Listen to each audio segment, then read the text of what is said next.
Hey everyone, I'm here with Chuck DeGroat. Chuck is professor of pastoral care at Western Theological Seminary in Holland, Michigan, and also the author of Healing What's Within, which is his latest book.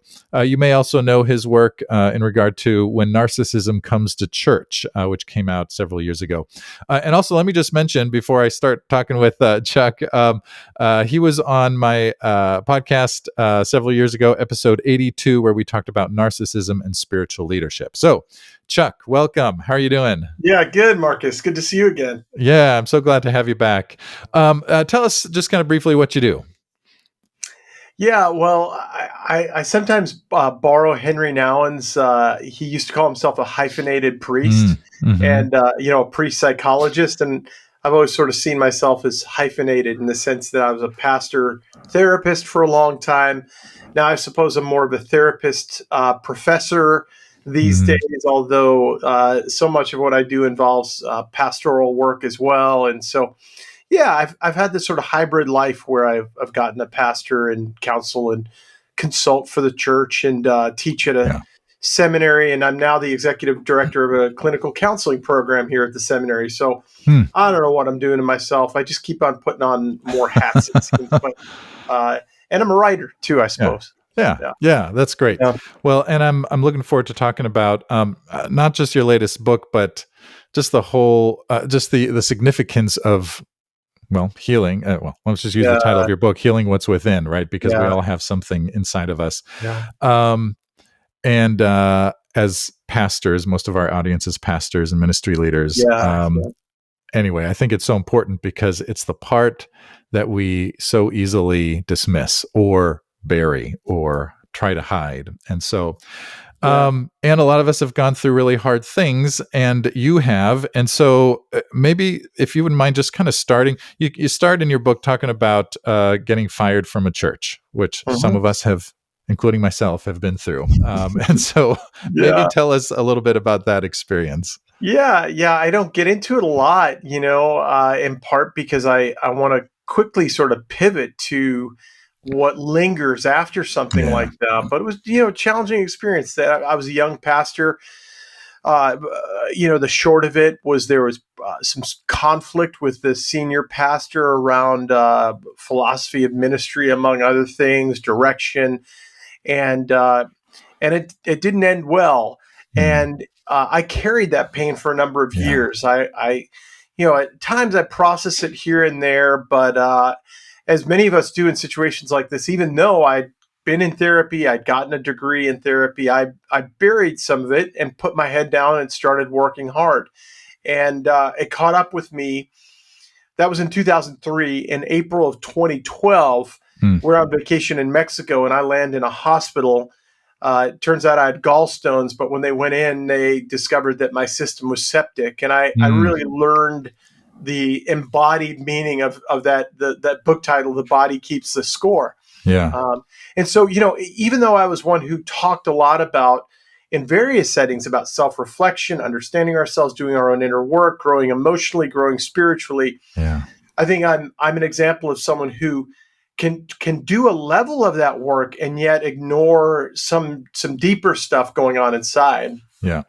That's kind of the fascinating part, because in some ways I think that's all of our story, right? We're always talking about here's how to be a healthier, more whole person, while at the same time being broken ourselves on the inside. And did you say it was from 2003 to 2012? Yeah, so I was fired in 2003. So it was a long time ago, and so, it was about almost a decade before I landed in that hospital. Yeah. And you talked about the way it impacted your body. I thought that was a fascinating, and of course your body keeps the score, but a fascinating part of your experience. Talk a little bit about that, paying attention to our bodies. And actually, I would like to, here's what I'd like to do. Okay. I do want to talk about that, but maybe we need to go in order. So first, let's talk about what's going on inside, and then let's come back to how that manifests in our bodies. So so tell us a little more about what you experienced inside, and then I want to talk about why do we tend to neglect or bury or hide those. Well, I don't know that I was tuned into what I was experiencing on the inside. I was avoiding a lot of it, as we all do, right? Yeah. And I was after that, I was working at a local seminary. I was helping with a couple of different church plants. I ended up out in San Francisco, pastoring out there. We were launching a number of initiatives, and I was seen as the healthy one. Like I was seen as the one who did my work, who talked about these things, who started our counseling center, and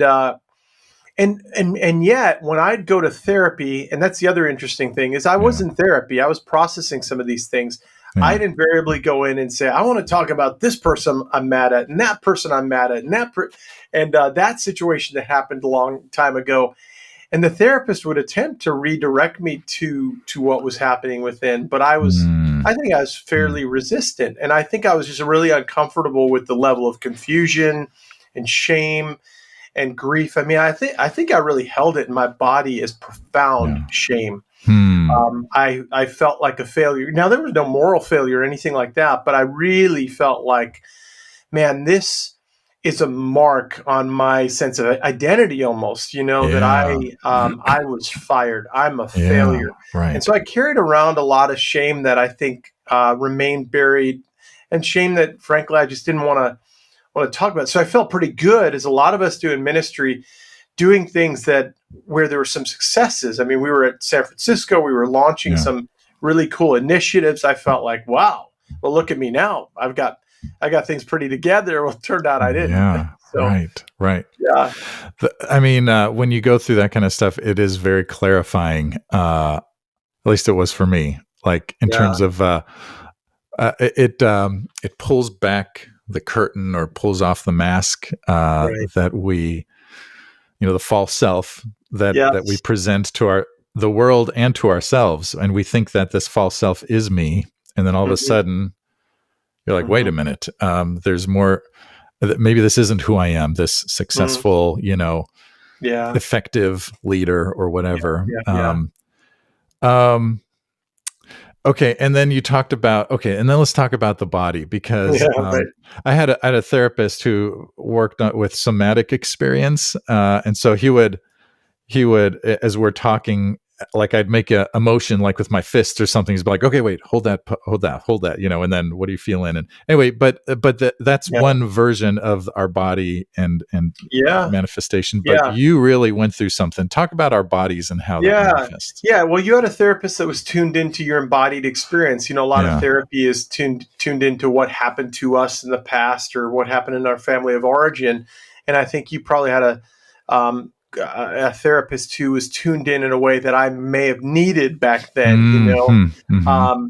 I think, at least a part of it was, there's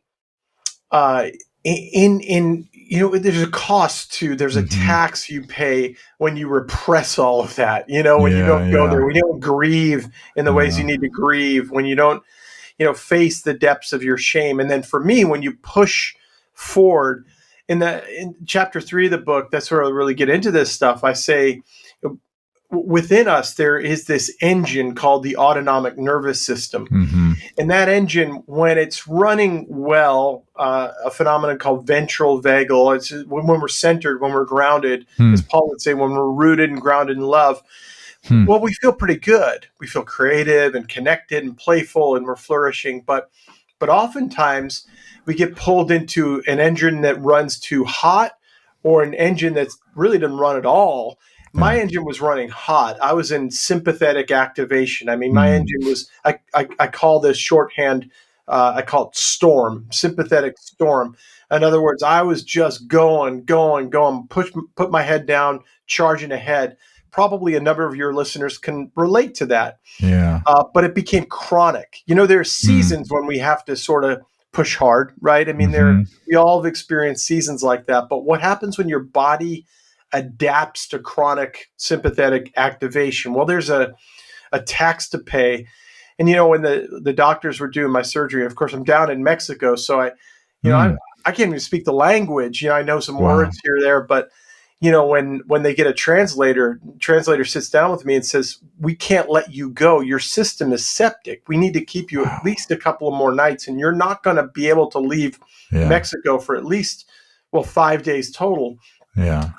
I think that's when it really began to dawn on me that, there was a tax, there was a cost to pushing ahead, pushing forward.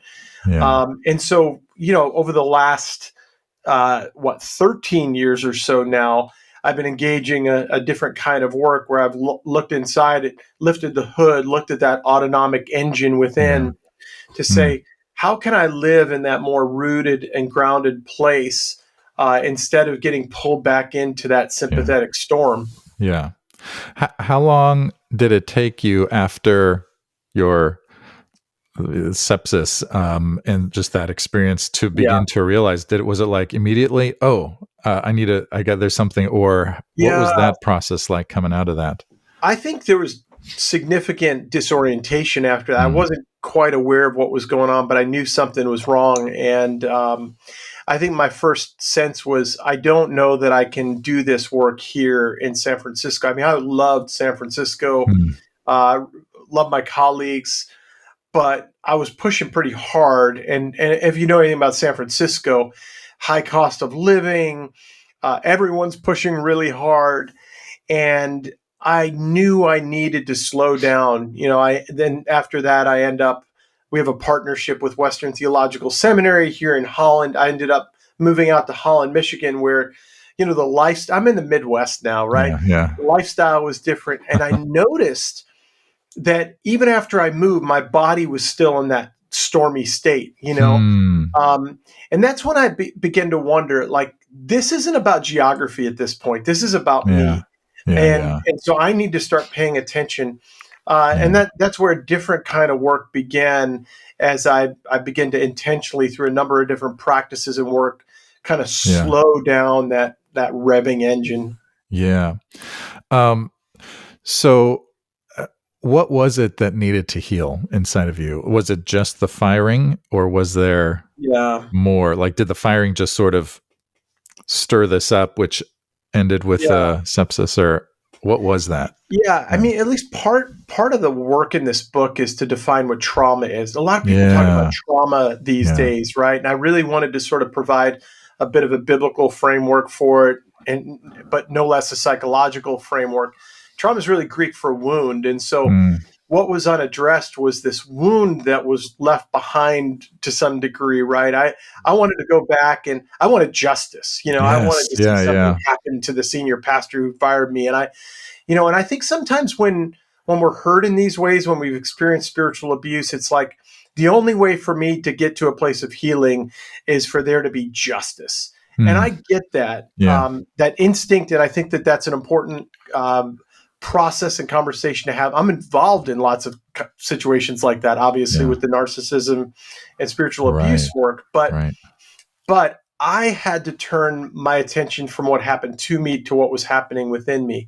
And what was happening, and by the way, what happens within us is different for each and every one of us. For someone else, it might have come out in migraines, or for someone else, it might have come out in reactive anger. For me, I began to experience this in my body with GI symptoms and heartburn, chronic fatigue, and then coping with over drinking. I'd medicate by numbing myself in the evenings and caffeine up in the mornings. And so, and then I had people, frankly, in my life who are looking at me even physically saying, you just don't look well. You don't look healthy. What's up here? And so I had to sort of turn my attention from what happened to me to what was happening within me. I had to begin to really attend to, as I talk about in the books, the dashboard, our thoughts, our feelings, our body, our behaviors, and our relationships. We got to look at these things sort of in depth to say what's really going on right now. Yeah. Can you say those things one more time? What were those? Yeah, our thoughts, and so as you begin to pay attention to where you're going in terms of your thinking, I'm really black and white, or I'm obsessive, or my feelings, my shame, my sadness, my confusion, my body, all the different symptoms were showing up physically, somatically. My behaviors, my over drinking, for instance, my short temper, my workaholism, and then our relationships. Who you're avoiding, how you're over functioning, things like that. And so, oftentimes when I work with people, I have them do that kind of significant inventory to say, so how is this showing up in you? Yeah. And so, as you're moving through this process, what are you discovering about yourself? What are you? Yeah. Yeah. Well, it was a frustrating process because I wanted an off switch. I wanted to be able to turn off my sympathetic nervous system, and I realized that I hadn't learned this overnight. In fact, it probably predated being fired in 2003. This was a survival skill I learned early on in life in the midst of my family of origin, and my body had sort of tuned to this chronic activation, this chronic state of anxiety. And so, a lot of the work in those years was engaging in not just in understanding, because that's usually where it stops for a lot of us. I want to figure out how it happened, but really engaging in practices, embodied practices that begin to retune my nervous system. I'm talking about at kind of a deeper level. I'm not talking about the kind of practices to just make anxiety go away in the moment. I often say that there's a difference between the anxiety we might feel, as a result of the pressure of public speaking next weekend, and a kind of underlying autonomic nervous system state that really requires more of a long-term engagement of practice. And so some of what I go into in the book, some of the practices in the book are practices I engaged in, but a lot of those practices really involve my body and sort of slowing down my body.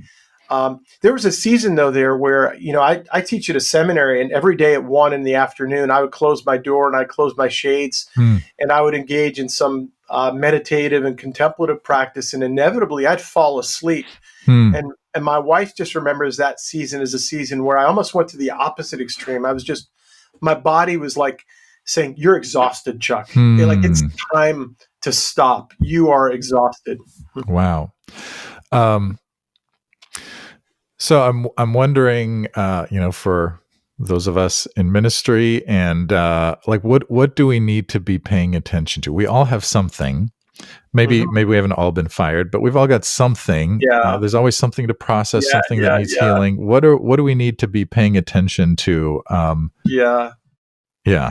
I mean, I think it's a good practice to begin to start to pay attention to those 5 things. And I would add a 6th one, the depths of your own soul. I'd add like experiences of spiritual dryness, dark nights of the soul, things like that. But I think it's good to start paying attention at that level. Even before I landed in the hospital, I remember doing a talk for this organization out on the East Coast called Redeemer City to City. And it was called The Spiritual Life of the Church Planter. And I guess I was intuiting some of this stuff already, but I talked about how many church planters I was seeing for counseling with gastrointestinal issues and irritable bowel syndrome. And I remember there was a lineup of guys that wanted to talk afterwards, and they didn't want to talk about theology or all the brilliant points that I made about, they wanted to talk about like GI issues. And so I would attend to these things that we often don't look at, but that are there. I can't tell you how many women and men in ministry I work with who drive right through yellow or red somatic stop signs, because they're too busy. We're too busy. We've got other things going on. And so, I might be sleepless. I might have headaches. My joints are hurting. I'm coping too much with drink, whatever it might be. We run right through and ignore these things. I was laughing when you talked about the GI issues because I have GI issues. So Yeah. like, maybe I need to think about this. Maybe do not just take the Prilosec, but maybe Yeah, there's yeah, something there. I mean, maybe, who knows? I need to figure that out yeah, maybe. yeah, yeah, But yeah, so interesting that yeah, that's a thing. yes, Well, okay. So let me just affirm. I think paying attention to our bodies is so important, so good. And I've shared this story once before. I'll just share it again. I found it helpful just to sort of, and I still do this. Like, and I learned it from my therapist. This is more maybe the in the moment kind of body reactions that we have, but it brings awareness for me. When I start to feel tight in the chest, and I can pause and say, "Oh, what is this? Why am I feeling this?" I rear-ended a car 5 or 6 years ago, and I felt so bad about it. And I remember at night, I was just like, my system was all still in a storm, and I kept pulling I was in bed, but I kept pulling the bed cover over my head, and I was like, "Why am I doing that?" And I was like, "Oh, yeah. this is shame. I'm It's a feeling shame. shame Yeah, right now." that's And right. so I got out of bed and I got myself another blanket, and I just kind of did the somatic experience thing that I learned from my therapist. And I just sat there and I pull the blanket over my head and feel the feeling until I could take it off. And then I'd feel it again and pull it back over. Anyway, those kinds of, for me, those are some of the practices that I've learned that have been Yeah, yeah, really helpful. yeah.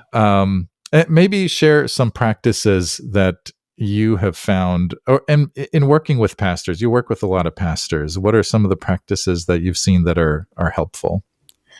Yeah, I mean, it oftentimes just has to start very simply. I mean, it's hard enough sometimes when I'm working with a pastor, if I say, I'd like to just put your hand on your chest, just kind of Hmm. rub your chest.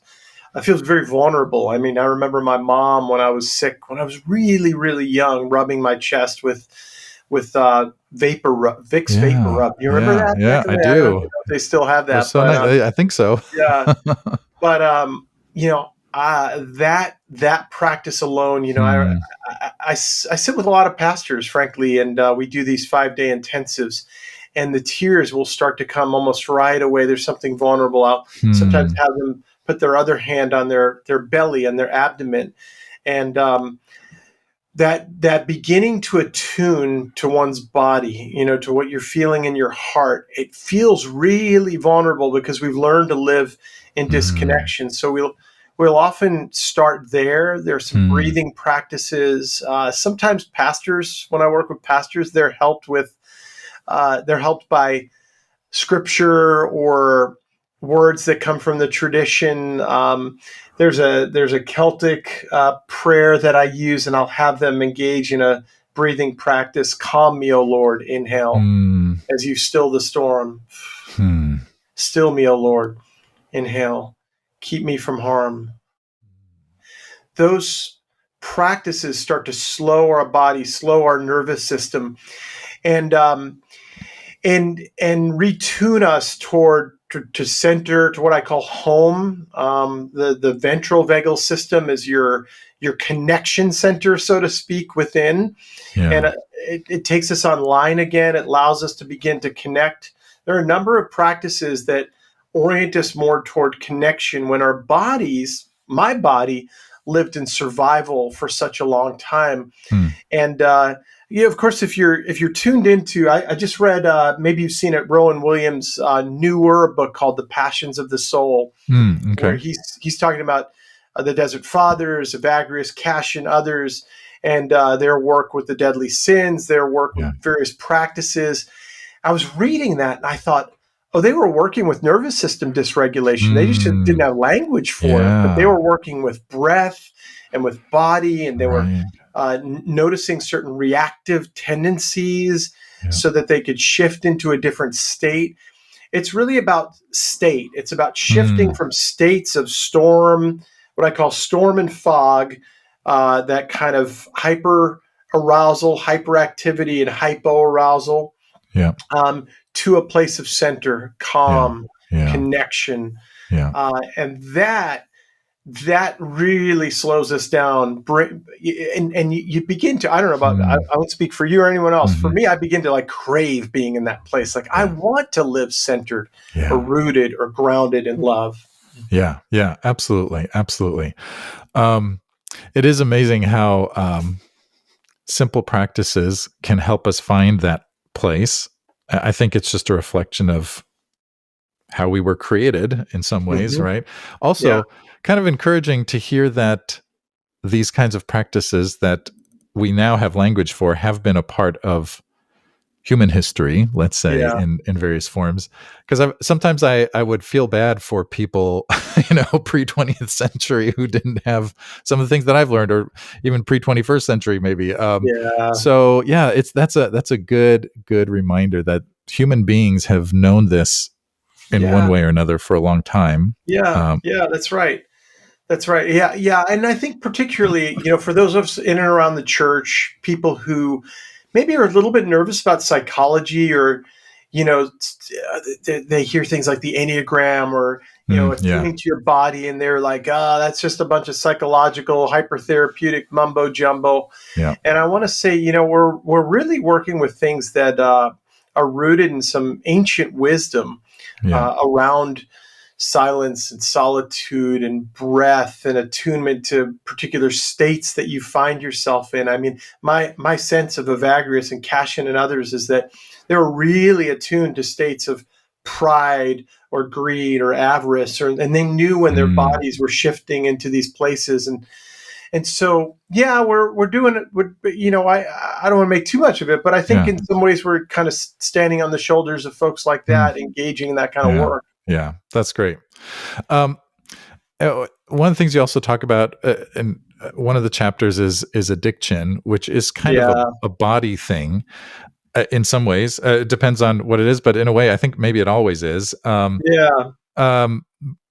what you say is addiction isn't the problem, and I think just kind of as another angle at this, it might be helpful to unpack that just a little bit. Yeah. So, I mean, that might sound kind of controversial, because people are like, well, addictions are really big problems, Yeah. And so, it's meant to, as phrases like that are meant to catch people's attentions and redirect them a little bit, or ask them to think a bit more deeply. They're not necessarily the core problem. They point to the problem. They're attempted solutions to the problem at some level, right? And so, there are these deeper wounds, these traumas that we bear, that we engage in all kinds of ways that we attempt to soothe or cope with in one way or another, right? And so, when I'm working with someone who, for instance, is let's say a pornography addict, a number of men who I've worked with throughout the years, it might be really painful actually for a spouse to hear that addiction isn't a problem, because it certainly feels like a problem to her. But what I want to say is, no, it's really your attempted solution to the problem. It's like you're going to the pharmacy. You're attempting to go to the inner pharmacy and to treat your wound with this kind of neurochemical experience that you derive from porn, the act of looking at porn or acting out in one way or another. And so, how might we begin to, shift your experience in a way that you don't have to go back to that that inner pharmacy anymore for that attempted solution? And how might we take a look at maybe the deeper wound within? Maybe it's a deep wound around not feeling seen or known as a child. Oftentimes people who go to pornography or addictions like that, affairs, are desperate for connection at some level. And so what's the wound around connection within you? And so we often treat these things behaviorally. I just want you to stop looking at pornography, or stop drinking alcohol, or stop overeating food, or rather than looking at what's going on underneath. And that connects, I think, to like childhood things in a lot of ways, or certainly adolescent things. You talk at one point, they're not in the same section of the book, I don't think, but they are of course connected. But you talk about inviting your your little guy into the front seat, yeah, and at first I was like, oh, who's this kid? And they're like, oh, it's yourself. Right. And I was just like, oh, I love that. Yeah. And I'd love for you to maybe help make the connection between what needs to be healed there, and addiction, and healthy leadership. But anyway, just to say, I resonate with that. Like, I get it. Like, when I was a kid, so grew up in the 80s, and there was language of the inner child, and it was almost like a joke, the inner child. But like, now I kind of get it. Like, yeah, sometimes I still feel like sixth grade Marcus, and trying to find a place to sit in the lunchroom, and I know. Yeah, I hear that. Yeah. I was working with a pastor who was like, I got to be honest with you. When I read that chapter, I thought that was a bunch of crap, and I think it's nonsense. And it was interesting. A day later, we were doing one of these 5-day things, and a day later, we were talking about an affair that this guy had, and we were teasing it out a bit, and he said, "Well, that wasn't me. The guy who had that wasn't really me at my core." I said, "Oh, so that's interesting. So it wasn't you at your core, but tell me about the part of you that acted out in that way." And he sort of looked at me like, I see what you did there. Yeah. And I said, yeah, I kind of buy that. I don't know that you at your core would have done that, because I think you at your core is a man made in the image of God, made for worth and belonging and for purpose, who is God's beloved. But I think there's a part of you that has been chasing after soothing in a variety of ways for a long time. Tell me about this part of you. And man, did he ever get tender, and he began to tune into like a 11, 12-ish, 13-year-old-ish version of him that was first exposed to pornography, and how in the midst of the absence and the disconnect of his family, it just felt like a whoosh, this rush of like, wow, whatever that was power, and so we began to kind of direct some empathy to that young guy inside of him that didn't quite know what was going on and couldn't have said out loud what he was experiencing or feeling. And boy, was it a profound experience for him to first of all, to make that, to differentiate within, right? So you're friends with Todd Bolsinger. We talk in systems a lot about differentiation. Well, we have to do that within as well. So to sort of do a bit of differentiation and to see I can bring some curiosity and care to that young guy who continues to reside within me, kind of looking around saying, where can I get my next fix? How can I get my next little bit of connection? And so, that's part of that, and of course, if you read the chapter, I kind of play a bit with Inside Out, the movie Inside Out, which is a really beautiful visual picture of how this happens within us. Yeah. Well, that's a great movie. And the next one that came out last year was fantastic too. And I think that came out when I was still like in early therapy, and I'm like, oh, I get this, this makes sense to me. So, okay. So a lot of us pastors and leaders, we've all got something that we need to heal from. And probably, would you say you're done? You got it? You're healed now? No, I think I have a better idea of the work ahead, but it seems like you can relate to this, I'm sure, with every year. I'm 54 now. It just feels like, okay, well, that's, this over the Christmas holiday, I was doing a bit of, I stepped back. I was doing a bit of reflection. It was a really full fall. And I one day I was sitting out in our living room, and I felt this deep, deep ache and emptiness. And I realized, so I'm just getting a bit of freedom from my really full fall. We launched a counseling program. I launched a book. My dad, all these things went on. And then there was a space, and I was like, oh, so there's finally space. And now I'm feeling kind of empty. I'm feeling an ache.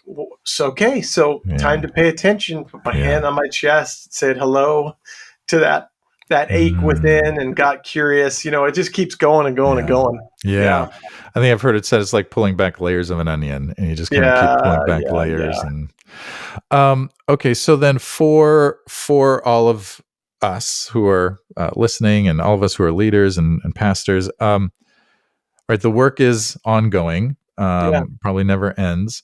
And so as Church Leadership Institute, we work with pastors, especially in regard to navigating change and challenge and resistance. And so maybe just a few words here about why do we need to, right, as we're working with people as pastors, trying to help them embrace change or navigate change or manage loss, not only in their own lives, but maybe in their church. Why do we need to keep healing in order to be able to lead well in that sense? Yeah, well, to some extent, I think that it's summed up in that adage: you can only take people as far as you go yourself. I think there's something about that. There's a continual growth and progression that I'm a big fan of Saint Teresa of Avila, and I teach my students through the lens of the interior castle, the seasons of the spiritual journey. I use Janet Hagberg's The Critical Journey. And I always love to give students sort of a trajectory on the spiritual journey. I think that's part of it. Is I want to keep growing, and a lot of we know now that a lot of growth is not an up and to the right, but it comes through a lot of failure and disappointment and disorientation. And so part of it is metabolize. I got to learn to metabolize my grief, digest the grief, the everyday grief that I experience as a pastor. You're in San Diego. I was just down in San Diego with a friend doing some speaking on secondary trauma in pastors. Like, pastors experience a lot, and you need spaces and places to metabolize that so that you can remain tenderhearted and present and connected. Absent that, you become me in 2010, 11, 12, before I landed in the hospital, pushing and driving, fist clenched, coping with substances and other ways to kind of survive. We remain in survival mode, and that's just not sustainable. So important. Especially like the working with people part, and helping them to. We can't help other people navigate their anxiety if we're not kind of in a healthy way navigating our own anxiety. That's right. And so good. And I feel like there's a million other ways we could go with this conversation. But I really, really appreciated your story in the book. It wasn't, again, like you said, not so much the story of getting fired, but just the story of everything that came after. And I saw in some ways, I was going to say a lot of myself, but some of myself in some of your story. And anyway, I think it's something that we all need to keep. I don't want to say working on, but working on, just being aware of, okay, I need to keep, Lord, here's another thing. And not feel shame because of it, which I think is, well, maybe it's something that I have felt at times. Oh man, another thing. I should be healthy by now. Anyway, Chuck, thank you so much. If people wanted to find out more about you and the work that you're doing, where could they go? I'm on various places in social media at Chuck DeGroat, and I've got a website, chuckdegroat.net. They can always check out Western Theological Seminary, where I teach, and listen to that previous podcast that you and I did together on narcissism in the church. That would be fun. Right. Yeah, absolutely. Absolutely. Chuck, thanks so much for being here. And thank you so much for all the good work that you're doing. I appreciate it, Marcus.